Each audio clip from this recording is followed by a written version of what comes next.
Welcome to the Creative Soul Summit. I'm your host, Devin Walls, abstract painter, creative guide, and a true believer in the transformative power of making art. Having an art practice has been the most freeing and healing thing in my life, and I'm so passionate about inspiring others to begin and to deepen their creative journey, to remind them that they are creative beings with gifts just waiting to come out. I've gathered 20 women from all different creative fields to talk about how their creative journey has changed their life, how they stay inspired, how they deal with self-doubt, and we're also going to talk about all things self-discovery, freedom, and healing through art. Today I'm speaking with Meredith Rahm, and I recently finished Meredith's new book, Just Be, and I felt like I couldn't wait to talk to her about it. The book was so healing and uplifting, and she did such a beautiful job of describing India and really her journey in this otherworldly kind of a way. So for those of you who don't know Meredith yet, she's a yoga teacher, author, coach, and host of the Rising Women Leaders podcast. Her mission is to support women to create a foundation of love within and for themselves, to live beyond their fears, and truly share their greatest gifts with the world. After graduating from NYU, she followed her intuition to Northern California, where she now teaches yoga and mentors women to rise in courage, self-love, and feminine leadership. She recently finished writing her first book, Just Be, A Search for Self-Love in India. You can find her at meredithrahm.com and on Instagram at meredithrahm. Without further ado, I present to you this beautiful conversation that I had with Meredith. Hello, everyone, and welcome to the Creative Soul Summit. Today, I'm here with Meredith Rahm, which I'm so thrilled about. Thank you so much for being here with us, Meredith. Thank you so much. This is a really wonderful idea. I'm really happy to be here. Thank you. Awesome. So we're here today to talk about Meredith's new book, Just Be, and to dive into the creative process behind it. So I read this book super fast as soon as it was recommended to me, and the writing really just flowed. I was so hooked on the love story. But also the thing that really stood out to me was that it was so healing to read, and I found that it really kind of lit this fire in me to return to devotion. So that's what I have to say about it, but I would love to hear for those who haven't read it yet, like maybe you could tell us a little bit what the book is about for you and how it came to be. Mm-hmm. Yeah, and it's interesting because I've heard a few people say that about the devotion piece. And that was just so what I was steeped in my life at that time. The book tells a story of my 6 months traveling through India and like totally just following my intuition, seeing where life in the universe wanted to guide me. And I really do feel in that space, just you feel God, you feel devotion, you feel like the universe forces conspiring in your favor to show you what you need to learn and what you need to do next. So to give a little background of the book, I have a little snippet of this character Shankara in the book, and he hands me this notebook and he says, "You're going to write a book one day, and I got this for you to start." And at that time, I had no idea, no like concept of or desire to write a book. I just thought I am going to maybe open up to this possibility and see what comes. It felt kind of overwhelming. I was like, wow, could I really write a whole book? Yeah. I was 22 or 23, like when he said that to me. And it's now been many years later that the book has actually come out. But that was just planting the seed of that book coming to fruition. And as I went through my travels and I started to have these synchronous moments and these really deep spiritual teachings from different gurus and different ashrams I was visiting, and also this kind of magical love story that was just, I learned so much through this person Shankara, the character in the book, and some other just ins and outs of what happened to meet him. Yeah, it felt like it was something I wanted to write, put pen to paper and to write. And what really helped me in the beginning was just kind of taking the pressure off of it needing to be this big thing. I just kind of thought, even if I just write this book for myself And even if I just write this book for my future child, like that would be enough. And from that place of like just really having this innocent heart desire to write these stories, and without expectations or attachments of what it was going to be, it's been so beautiful to see the response that people are having to it. And I'm getting, because I was just genuinely so surprised and so happy to be like, wow, this is really helping people, and books are selling, and I'm feeling it's just been so amazing to have that response, because I really wasn't even in a place of expecting it. Yeah. But yeah, I'll share a little bit of just where I was before going to India, just to give some people some context of Yeah. my life was like. I was living in New York City, and I live in California now. I'm up in Sonoma County, and it's really, beautiful, and there are lots of spiritual people here, and I feel like I found my home. But I was living in New York City at the time, and I was attending NYU and was doing computer graphics, design, photography, photo editing, and I was spending a lot of time on the computer, and I was applying to jobs to work 40 hours a week on the computer. And there was something inside of me that was like, oh, I feel like there's more to life than this, and I don't know what to do. I don't know, I felt like there was a pretty big light inside of me that wanted to shine, but I had no idea where to start. And I felt terrified. I felt really terrified of like being seen, expressing myself, whether it be through writing or speaking or any of it. A lot of the time I was feeling pretty insecure, and I started developing this pain in my body, and it was jaw tension and headaches, and kind of just like down my whole arm and down my back and my leg, and it was like all the muscles would tighten up. And I started just going to doctors because I didn't know what this was. I thought, well, is there something seriously wrong here?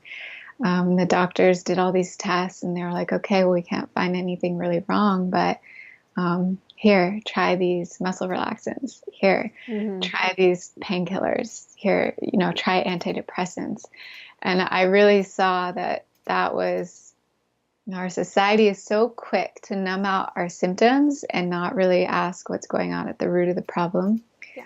And it wasn't until I went to my first yoga class, and in that yoga class, we're in pigeon pose, and I just felt like the way I began to really feel my pain and feel the physical discomfort and feel my emotions. Like I had just gone through a breakup and was feeling, I had a lot, but I was like distracting myself from it and trying the prescription pills or going to sugar or alcohol or anything to like get my mind away from what I was really feeling. And I was actually limiting myself so much from my potential and my intuition. So it wasn't until I really started to feel and to allow myself to just be, which is the title of the book, that my journey began. And it was like in that space of feeling. And like, this is what I feel is really being asked of us right now in the feminine, kind of restoring her balance in our greater collective and in our culture. It's, can we really let ourselves feel our emotions and feel our difficulty and feel our pain? And what I really see as self-love is holding ourselves with love in those moments when we really need it, this difficulty, that challenge. And I think that's the time we want to escape, and we want to like feel anything but that. But I really needed to go in that deep place within myself. And it was there that I started to uncover my inner guidance and my voice that wanted to come forth. And at first it was like just such a tiny whisper, but it started showing me new possibilities. And every time I'd go to yoga and I'd be lying in Shavasana, one of the ideas that kept coming to me was like California and San Francisco, and like just, even I was starting to see visions of me teaching yoga, and like all these things that I thought up to that point were impossible. Like, how could I, someone that was so scared of, getting up to speak in front of a group, be the one leading this class? Or how could I be the one to just pick up and move across the country. But those voices kept coming, and they kept coming really strong. And as I kept applying to jobs and, they weren't panning out, I was like, maybe this is a sign. Maybe this is my chance. Yeah. And so I was on Craigslist one day and I was looking at the usual like job listings in New York City. And I just happened to go into housing instead. And then I switched from New York City to San Francisco. And I found this really cool artist sublet in the Mission. And I just thought it was 1 month sublet. I was like, I'm just going to try it. I'm going to do this. And it worked out. And I ended up moving. And it was 10 days after being in San Francisco that a man came up to me in the park and said, I don't know why I feel the need to tell you this, but I'm going to meet a saint this weekend. Her name is Alma. She travels around the world giving people hugs. And I think you're supposed to go. And I was just like, that never happened to me at that point in my life. Yeah. But once I started listening to those inner voices, these things started happening. And I listened. I kept listening. I followed the guidance that was like, yes. And that was when I met this teacher, Amma, and started to feel like spirituality as such a celebration. And that was being in her ashram there in the East Bay. I felt a calling to go deeper and to travel to India.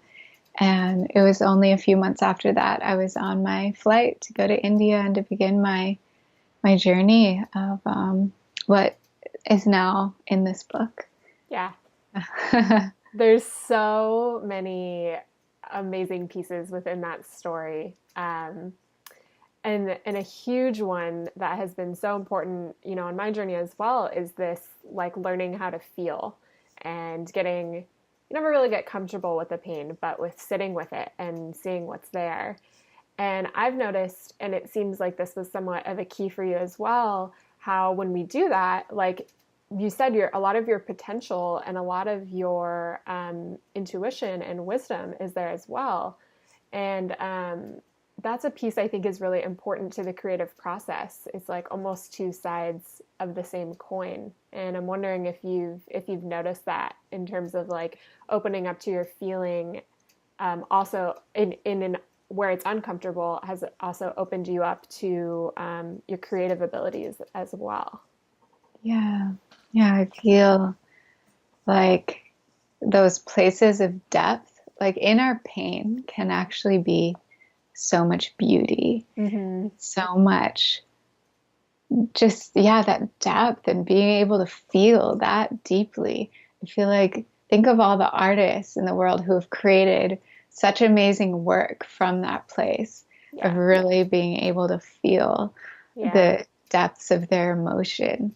And I feel like, because I actually went to an art school too, so when I was going through college, I definitely began to tap into that and think about that. Like, wow, in my feeling, there's such power here to express and to be creative. And I can imagine in so many mediums like art, in music and painting. And one thing I love to make are collages. And I love like that intuitive process of just like flipping through magazines, piecing things together and finding what works. It's a healing process. And I think a lot of people I've talked to experience healing, especially with grief, letting it have a channel to move. And you start to really just work through those emotions and create and add so much beauty into the world. Yeah, I agree. That creating aspect has been so healing for me. And that's something I wanted to ask you about in giving birth to this book, because it was so healing to read the book. I was wondering if there was a healing journey within writing it as well. Yes, absolutely. It's really powerful, I think, especially as women, to go back and make sense of our stories. So it's like we have something happen in our lives, and it's so beautiful to take the time to reflect and think, piecing it together in a way so you can like share it with people and they can gain wisdom from those stories and experiences too. But I definitely, like in those moments I would be writing and just closing my eyes, bringing myself back into those memories. It was a really healing process. And I felt like I had done a lot of healing up to the point before writing the book. But it definitely just kind of solidified and deepened the teachings for me. Like a lot of the teachings are about forgiveness and loving myself as I was and self-acceptance.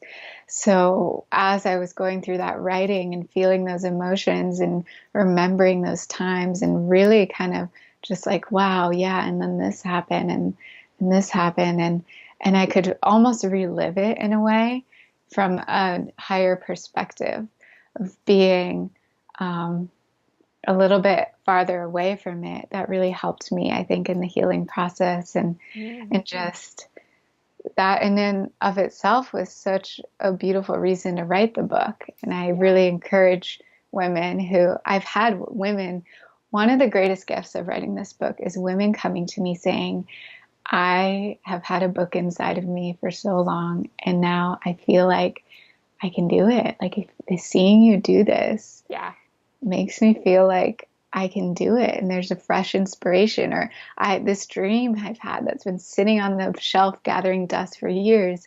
I'm taking that off now, and I'm putting energy back into it. Yeah. And it felt like such a deep soul, just like soul nourishment to actually take that dream and that calling all the way to its completion and to put it out into the world and then to let it go. Every time I would sit down to write, I would resist, procrastinate, put it off, like anything but writing the book. Yeah. And then I would actually sit down and start writing, and I'd be like, oh, such a breath of relief, because this was something that was really wanting to come through. Yeah.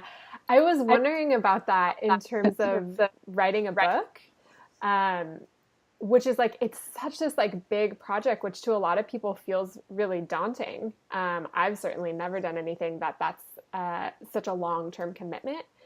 And yeah, I was just wondering about like, what is that like committing to something that is so, could potentially be a long journey. And what was your process with that, if you had one? Yeah. Well, I went into it with a lot of innocence and just like having no idea what I was in for. So that probably helped. So yeah, and I think that's beautiful for a lot of us. We just come up with these really innocent ideas of like, this is something I want to do. And then we're like, oh, wow, this is going to be work. But that innocence like helps get the ball rolling, and then it's like a soul calling and you can't get rid of it and you try to push it aside and it comes back. For me, I had a dream actually one night after I'd pushed the book aside for a long time, and in the dream I opened a drawer, and in the drawer there was a woman's book and of her travels, and I was flipping through it and thinking, oh my God, this was the book I was supposed to write. And I haven't done it yet. And it was just like kept coming back to me. So the next day I just committed. I said to the universe, okay, I don't know how this is going to happen, but I'm opening to receive like the resources I need. Please help. And I am going to show up as the best I can to make this happen. And it took a few months, but I started meeting people who had done it before. And that really helped me to start hearing how other people had done this. And one of those people told me about working with a writing coach and an editor.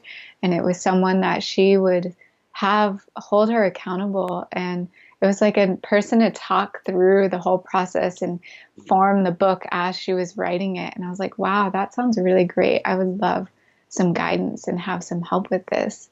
So I actually began working with this woman, Annie, and when I started working her, it was like that was when the book had really began, because I had written pieces of it over time, but then life got in the way, and then I would, started focusing on other things and was doing my emails and all of cleaning the house, doing the laundry, everything else that needed to be done. But when I started working with her, I had dates like that I needed to send a submission, and each submission would be 5,000 words long. So it was 13 months of working together, sending her 5,000 words every 2 weeks, that the book actually became what it is. And she had me start from the beginning and just be like, okay, create your outline. Yeah. What's gonna be at the beginning of the book, and just working chronologically. And it was really hard at first to like take all these pieces of life is so cyclical, and like things are happening at the same time over Yeah. here and over here, and like to like really distill it down into, okay, this, then this, and this, and this. And that was a challenge at first, but I loved having the support and talking with her through it. And I wrote so much in the beginning, and then we've talked about, okay, I think this whole big chunk we don't even really need, and this whole chunk, can take out, and what is the true essence that we're trying to get here. Yeah. So I loved having someone to talk to about it, other than my best friend, other than my beloved, because they were hearing about it all the time. Yeah. Yeah. And she was like an expert. She really knew what she was doing and helped me with my writing. And I loved that. I encourage people to invest in themselves and invest in their dreams as they can, and to really have the accountability to make a longer project like that happen. Yeah, I can see how the support aspect would really be powerful with something like that. Yeah, that's really cool. Something else I wanted to ask you about too in doing such a project, or really any creative project, and I think I've seen you write about this, is the power of intention, like coming back to like, okay, what is my intention for doing this? And I was wondering if you could speak a little bit on that, because that's something that I teach as well, and I think is so important, and I would love to hear your perspective. Yeah. Yeah. So asking yourself why. Why is this important to me? Why do I do this? I actually, for a while, I had a post-it on my desk, and it asked a few questions. It asked why. So it was like, why am I doing what I'm doing? Why is this so important? The next one was, what do I really have to do today? So it was like, we can get so sidetracked in social media and all the emails and all the things, but like being clear about, okay, by the end of the day, what would I love to do? And then the third was, what would make me feel proud? So that is a beautiful question to ask. And these three questions, I think they came from Nisha Moonley, something I learned from her. And that really helped me to really get clear around, with the book especially, that I always felt so proud at the end of the day when I worked on the book. But the reasons for me why it was important, when I really thought about it, it wasn't like to make a lot of money or to like become famous or, all those reasons. It was really sweet and simple reasons. Like, one, I had just a genuine curiosity of how to write a book. And I love learning and I love growing. So I wanted to challenge myself in that way. I felt like this idea had chosen me, and I wanted to honor it and give birth to it. And then I wanted to help even just one person. I was like, even if just one person reads this and is like, wow, this really helped me, that would be enough. And it totally, like, many more than one person have been coming to me saying, wow, this really helped me. But just to get the book out there and to work through some fears and some doubts and the vulnerability of sharing myself in such a big way, those really helped me to move forward. So anytime we have a big dream, yes, ask yourself, why am I doing this? Why is this important? See if you can distill it down into an essence of like 1 to 3 reasons that you can just like have, almost just post it somewhere so you can look at it and remember. Because challenges are going to come up. You're going to feel resistance. You're going to feel doubt. That's just part of the creative process. Yeah.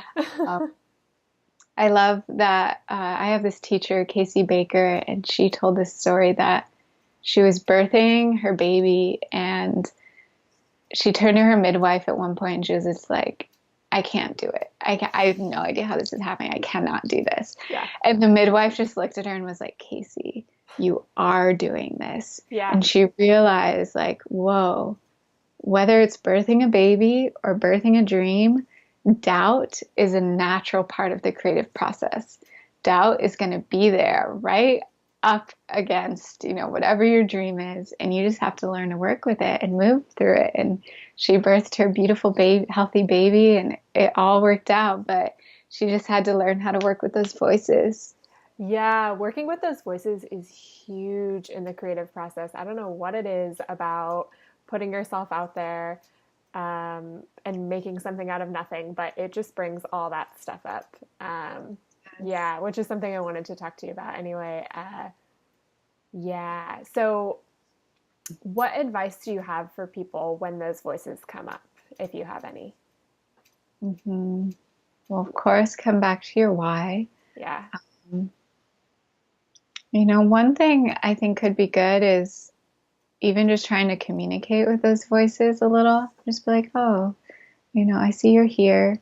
What do you have to show me? Or what do you have to tell me? And a lot of the times I feel like those voices, they're just trying to protect us. Yeah. Like they do have our interest in mind in a way, and like we can work with them, and also, like, there might be a scared little girl inside of you that needs you to hold her hand and Yeah. to just give her some compassion and space and just let her know it's okay and that you're there for her and you don't want to hurt her. You want her to be protected. You want her to be safe, and like she's gonna get to experience such greater depths of joy and excitement and the full experience of being alive by following these dreams and listening to these callings and engaging in the creative process. So just, I think it's important to give yourself some reassurance. And then don't keep it to yourself. If you're going crazy with these doubts and inner critic voices, start to tell someone, tell a friend, tell a coach, tell a mentor. Yeah. And I've received so much courage and strength sitting in circles with other women. So Yeah. that has been like a secret of mine, of like how secret to success, of Yeah. just like being able to be vulnerable around the things that scare me or what I'm opening to or my greater dreams. Speaking my dreams out loud has been huge too. And I feel like I've been lucky to surround myself with women who are super encouraging. And when they see my greatness as a reflection of their greatness. And I aim to see that in other women too. And we can lift each other up, and we need that. And when we feel that support and that upliftment, we feel like we have something we can fall back on. And then it feels so much safer to take those steps forward. Yeah, absolutely. Yeah, that is really powerful. Just as you were saying that, I was really feeling into it. And that is because I think that's what, a lot of us might have lacked growing up, and in our modern society today, where there's a lot of isolation, that does seem to be a huge missing piece that can be really transformative. So yeah, thank you for sharing that. I think that's powerful. So before I ask the last question, I know your book is available on Amazon, Yeah. and you have a beautiful website. Is there anything else that's coming up for you that you'd like to share, or where people can go to connect with you farther? Yeah. meredithrom.com is my website. And I have a podcast as well, Rising Woman Leaders. I have a backlog of about 10 interviews that I'm just so excited to start releasing over the next few weeks and months. So that is such an inspiration, and I love sharing that with women. And I also do work as a coach. So if people feel any calling of like, there's something that I'm here for or that I want to step greater into, and you feel that doubt or you feel that, like, how do I get there? It helps so much to have a guide and to let, for someone to hold out their hand and be like, I've done this before and I know what it's like and I'm here to support you. And that can just help us take those huge leaps and bounds and feel so just, yes, so much more alive in the things that we want to bring forward in the world and receiving that kind of support. Yeah. So I do group programs and I do one-on-one. And at the time this comes out, I will have just started a group program that I'm very excited about, and I'll probably lead again at some point. But yeah, this idea of bringing women together, the program I'm really focusing on now is called the Sovereign Circle. And I love this idea of women stepping into their higher selves and really claiming their power and really being witnessed in a way of stepping into their greatness. Yeah. Yeah, that's what I'm focusing on right now, Awesome. and excited to share the book with more and more people. Yeah. Yes. You guys, it's like non-negotiable. You have to read this book. It goes by so fast. It was like over before. I was like, that's it. It's over. It's like you have that mini like sadness when it ends. Yeah, it was amazing. So I'll link to all of that good stuff below. And I just want to say thank you again for being here. Thank you for your work and also for your presence. It is I know from reading the book that you have created such a practice of being mindful and present and sitting with your own pain and all your own stuff. And I think that really comes off and heals other people through your writing and through your speaking and your work. So thank you so much for all that you've done. Really appreciate it. Thank you so much, Devin. Thank you for listening to your calling to create this, and to share your beautiful art. I was just like looking through your art and feeling like, wow, there's so much beauty and just expression that you are allowing to move through you. And that's beautiful. Thank you. That feels really good to hear. I appreciate that. Yeah. So for the final question, it is, what do you love about being creative?